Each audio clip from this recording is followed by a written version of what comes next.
And breaking this morning, CBS News has obtained an internal government list of those Venezuelan men who were deported to El Salvador over the weekend. The White House claims they are all violent gang members. That's what they claim.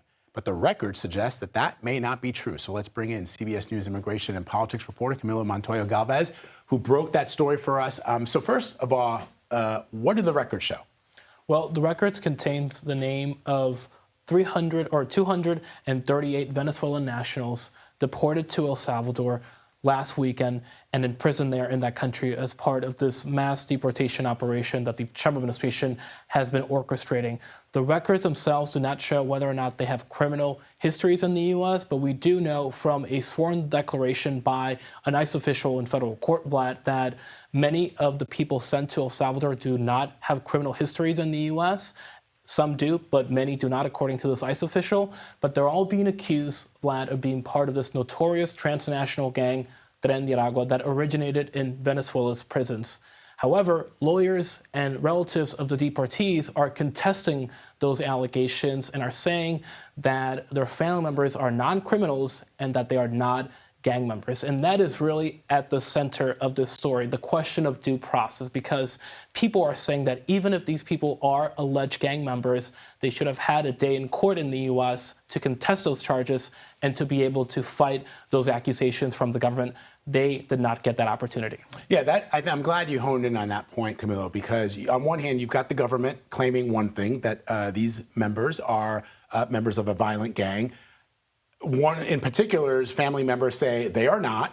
So we have due process in this country. And again, people need to understand that due process applies to everyone, not just American citizens, right? So including people who are here illegally. Yes. Including people who are here illegally. And so the fact that this gentleman, the one that you focused on in particular, was not able to get his day in court, this is unprecedented.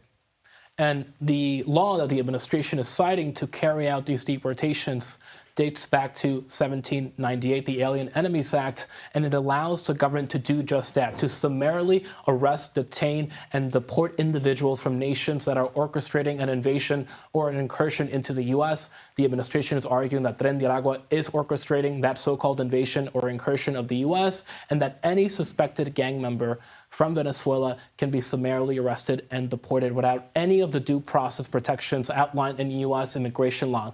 The only criteria that the government has to satisfy to now deport people under this proclamation is that they have to find that the men are 14 or older, that they're Venezuelan, that they lack U.S. citizenship or permanent residency, and that they are allegedly part of this gang. And allegedly is the key word here, Vlad.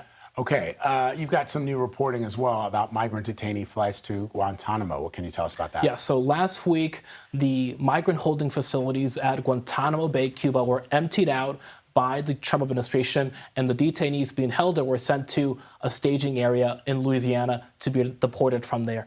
But now we have learned that flights of migrant detainees to Guantanamo Bay have resumed. Indeed, yesterday, we are told by U.S. officials, one military aircraft transported about 21 migrant detainees to Cuba, to the naval base there, and we are told that more flights are on the way this week as well. So this operation, of course, is fulfilling that promise made by President Trump to convert the naval base there into a massive detention center to hold as many as 30,000 people, even though the number of detainees has not reached that point at all.